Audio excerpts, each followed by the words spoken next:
Hi, everyone. Susan Damiani here, Director of Gift Planning at St. John's University, also for the McAllen Society, which is our legacy society. And I am tickled pink. I am so thrilled to have one of our elite, I'm going to say you're definitely in the elite team of our St. John's alumni, Linda Sanford. Linda graduated, is it okay for me to share this, Linda? Yeah. It's not so far long ago because I'm not too far off from you. 1974 from the School of Education, and she received an honorary degree in commercial science in 1998. I have to tell you this quick story before we go into your story, because it's gonna go into your story. So when I graduated from St. John's, I worked for Crane Communications for Advertising Age, and I was going to be the CEO of a company. That was what my aspirations were. And so I thought if I read Fortune magazine every day on my way into work, that I was going to get all this great advice from all, the top executives, and it was going to give me some insight to what I have to do to get there. And so I read it from from the first page to the end of the page. So I can't tell you, I have chills talking to you because you were named the 50 most influential women in business by Fortune magazine. So I can't believe I'm actually talking to someone who, all these years I would read about all the stories, and I'm actually talking to someone live in person. So this is really an honor for me. And I also want to share with everyone that you were named 10 most influential women in technology by Working Women magazine. So that's quite an accomplishment. So tell us, before we get into your career, where did you grow up? How did you get to St. John's? Great. Why did you choose St. John's? Yeah. So Susan, thank you so much. It's great to be here with you. And Thank you. I've got a very special place in my heart for St. John's. Always have, always will. But a little bit about my background. So I grew up on Long Island, way out on the North Fork, on a potato farm, our grandparents' potato farm. And, I was the oldest of 5 sisters. So we had 5 girls in the family. 5 girls, wow. Yeah, no boys. And, of course, we had to work on the farm. After school, we would come home and we would, help with planting and harvesting and watering and, and ultimately selling the vegetables and the potatoes on the farm stand. And, it was interesting because a little bit of an aside here, but it's what led me to major in mathematics, which is what I did at St. John's. But when you had to do those things, and this was back before you have all of the automated technology like you have today in farming, but we had to figure it out, as my grandfather would say, in terms of how many rows to move the irrigation pipes, how much change to give somebody when they were buying 2 quarts of strawberries and it was $2.50 and they gave us a $5 bill. So we got a very early, learning in mathematics and science. And we were 5 girls who just loved math and science. And by the way, we're all math and science majors to this day. Really? So, interesting.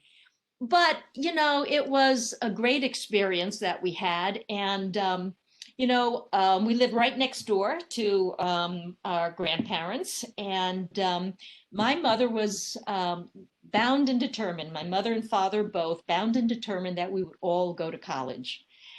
They hadn't gone to college, but they were bound and determined that we would. And so, we studied hard and made sure that, when we applied, and I was the oldest, so I was the first one through that process.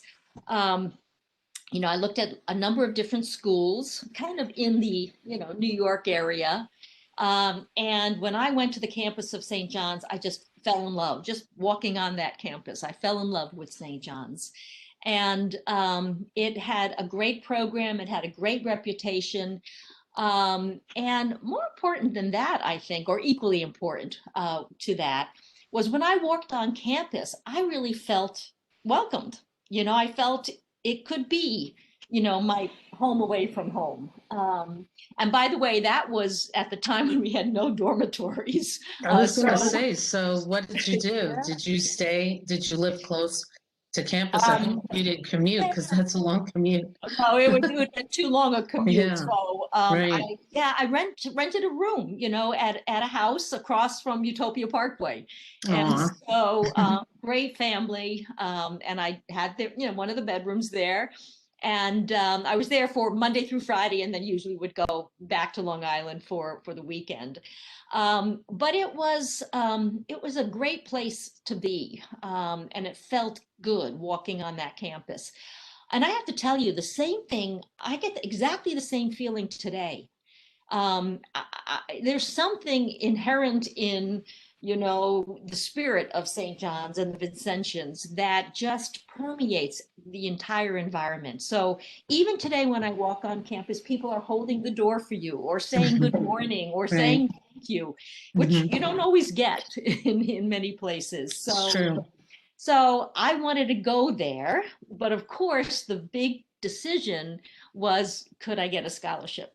And as I said, the oldest of five, there were four others behind me that my Mm. parents wanted to send to college.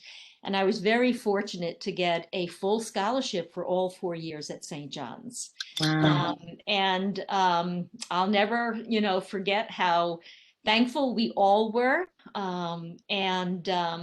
It set the stage, going forward there. It's interesting that you said you were looking at schools in New York.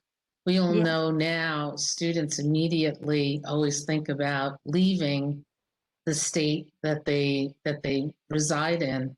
Um, but I think that was the times, don't you think, that you Yeah, may not no, have thought about yeah. that years ago people did not go away to school, but it's interesting for a lot of us, I think at St. John's in the 70s or the 80s, we pretty much stayed not, fairly close to where we lived. Yeah, no, for sure, for sure. I don't think I didn't even look at any schools outside the immediate kind Right. of area there, but and I didn't have to, and because I found the place that I loved, absolutely loved. Right. And I have to tell you, my daughter went to St. John's, and her husband went to St. John's, so we've got a history Oh, so you're here. the St. John's family for sure.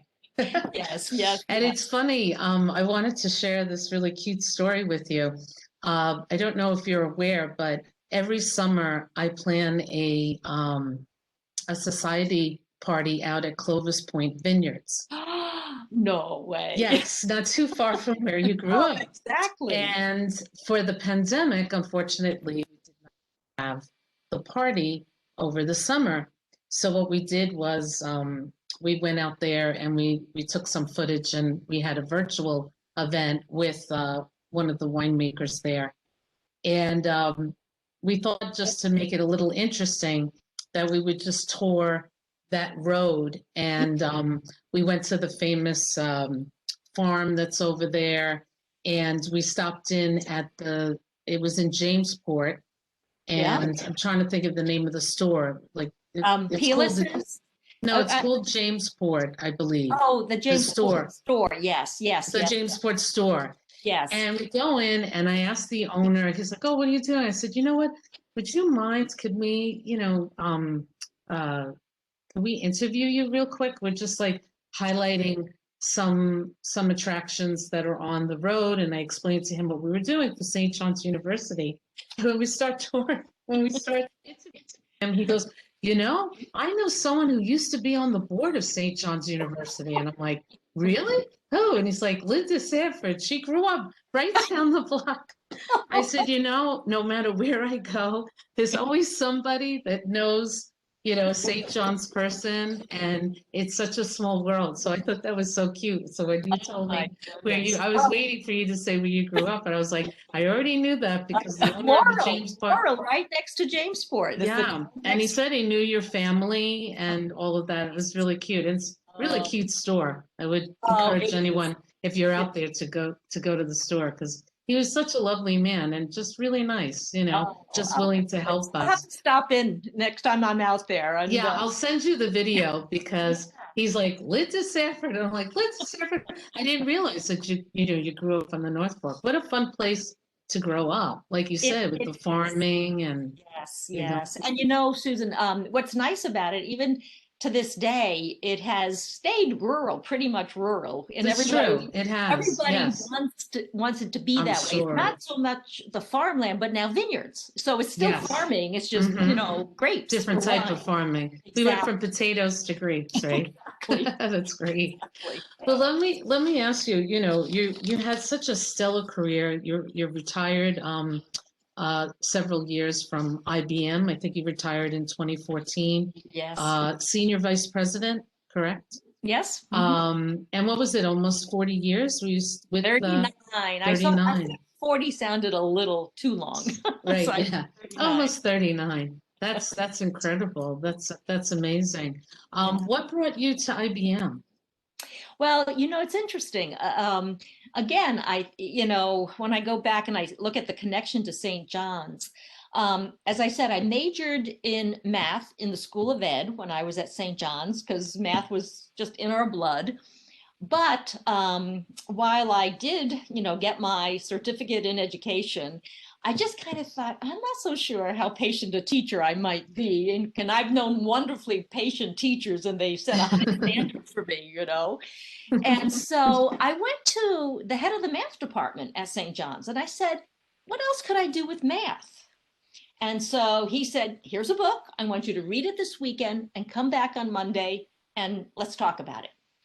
And so I did. I took the book home. I read about it. It was all about operations research.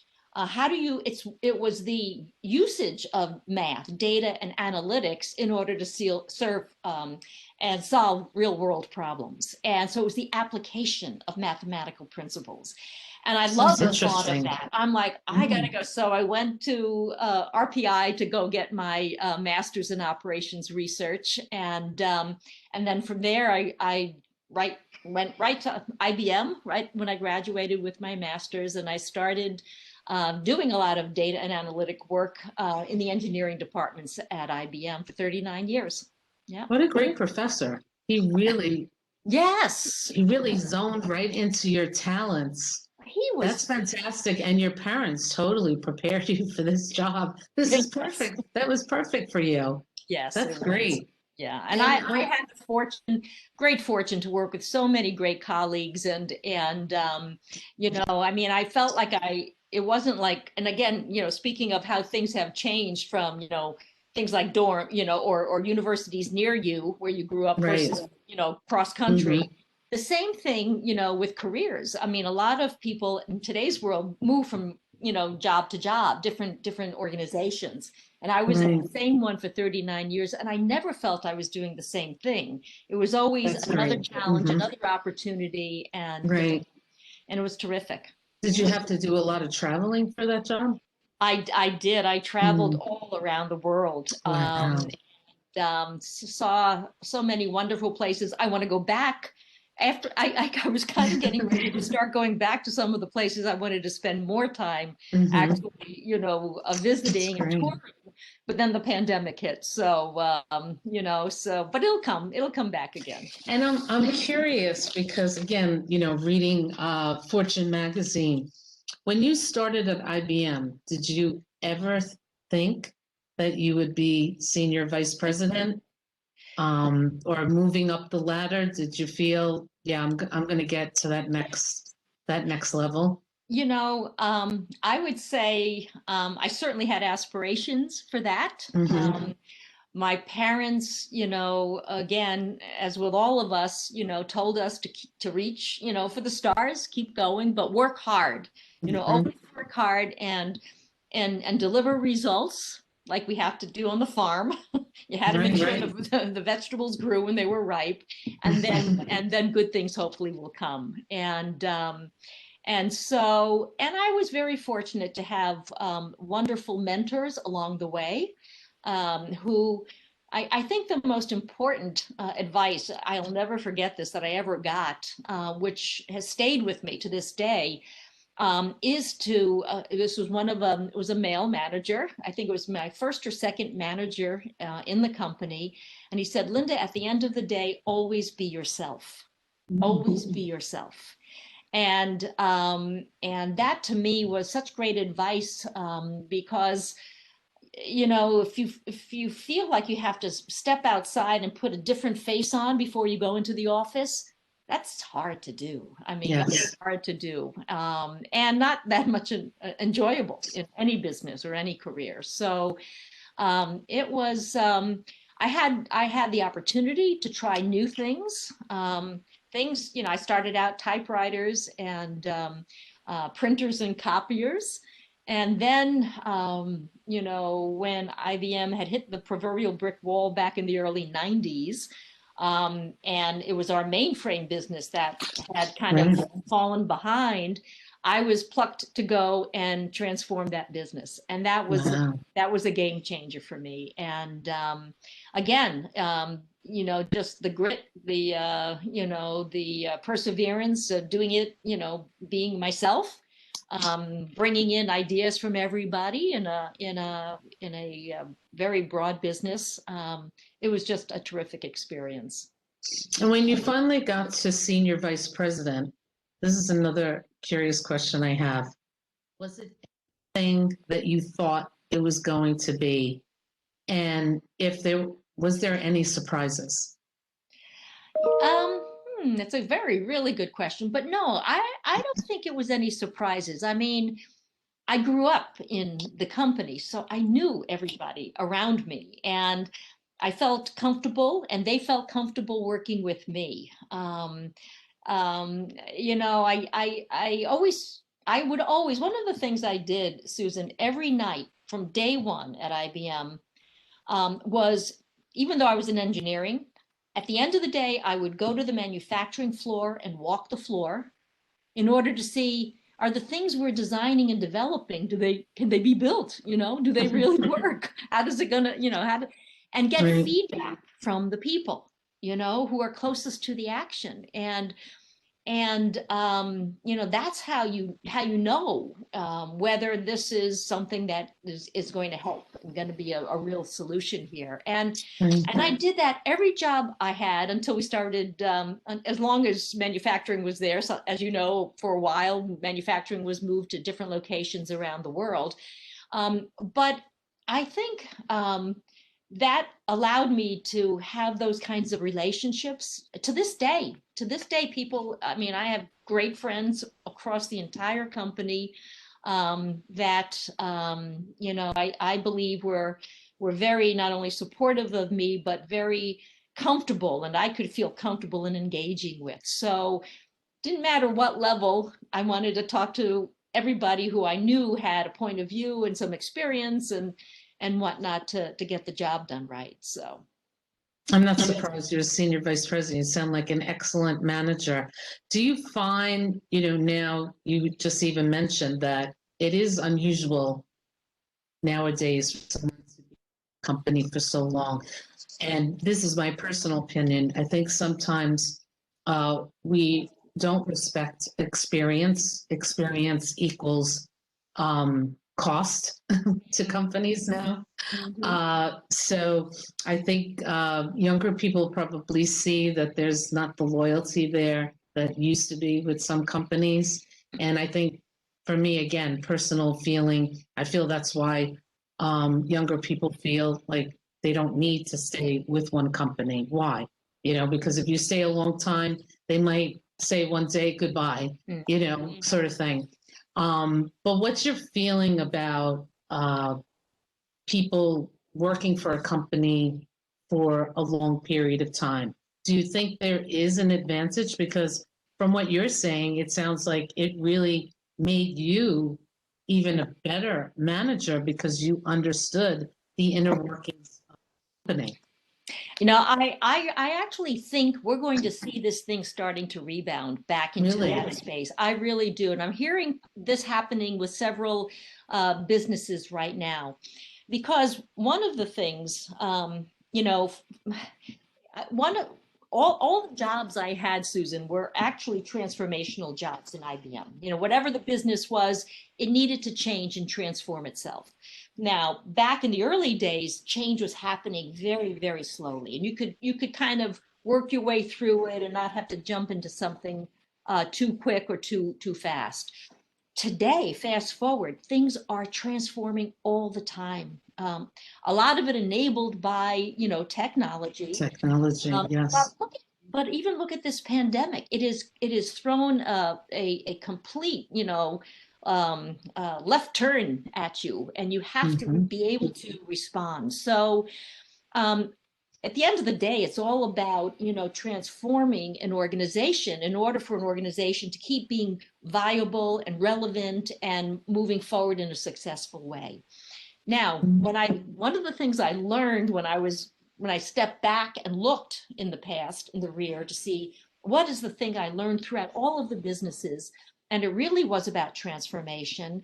And it was that, yes, you have to take a look at what you do and how you do it, and you have to look at how do you apply technology and other new capabilities to this organization. But there's one factor that, to me, while it's, I would say, first among equals of the others, is the maker or breaker, and that is the culture of an organization. That is the culture, that the people who make the spirit of the company, who live the values, who provide, you know, the moving forward toward the mission of the organization. And that becomes the game changer. So you need people who have grown up in an organization, who understand it and know those values, no matter what else changes. Right. Deep inside them, they are the values, they represent the mission of the organization. So businesses today are realizing that. It takes a while. I mean, you can't just come in for a couple of years and then expect to get it all and then go out again. So what they're starting to realize is, how do I now, if I need new skills or new capabilities, how do I start to help my employees reskill for what is required in the next phase of our transformation here? So, and then at the same time, that's relatively easy, right, compared to trying to establish the culture and the values of an organization all over again, continuously, with brand new people. Exactly. And I think it will be a win-win. I think the people who join the organization will feel much more connected and challenged continuously, because they're going to have to learn new skills and new capabilities. And the organization is going to benefit from that core fundamental values and mission that will enable the organization to persist for, like St. John's, 150 years. Right. Yeah. That's great. Well, I was going to ask you what advice you can give to our alumni, our students or alumni, but I think you just said it right there. And that's very interesting. And I'm glad to hear that companies are seeing the value you know, in their employees and keeping them, and institutional, you know, history is valuable. So that's hopeful. Thank you for sharing that with us. I'm going to close with a question I've been asking everyone in my hello segment, is that if you could choose one word to describe St. John's, what would that be? Oh boy, there's so many wonderful words. It is, I would say, unique. And let me explain why I say unique. Because I always felt that not only did I learn math and skills and teaching and all of those great, you know, capabilities, but they also taught me to be a human being while I'm doing it, you know. And not everybody does that anymore, you know? Right. I mean, I felt there was the human element was part of everything we learned. And you can't just, you know, kind of replicate a set of skills and capabilities without the human touch. And so that is a unique capability that St. John's still, as I said earlier, still instills in our students today. They are human. They respect you. They encourage you. They cheer for you. They hold the door for you. It's all important. That's Yes. so great. I love that. That's a great word. And I think it's very, very true about St. John's. And I really feel it's a family-oriented institution. Mhm. I know during this pandemic and just doing the hello video, I'm noticing over, year 2020 and now going into 2021, there's a pattern here when I'm talking to everyone. Everyone pretty much, says that about St. John's, and Yes. it's nice to be part of that family and be part of an institution that represents that.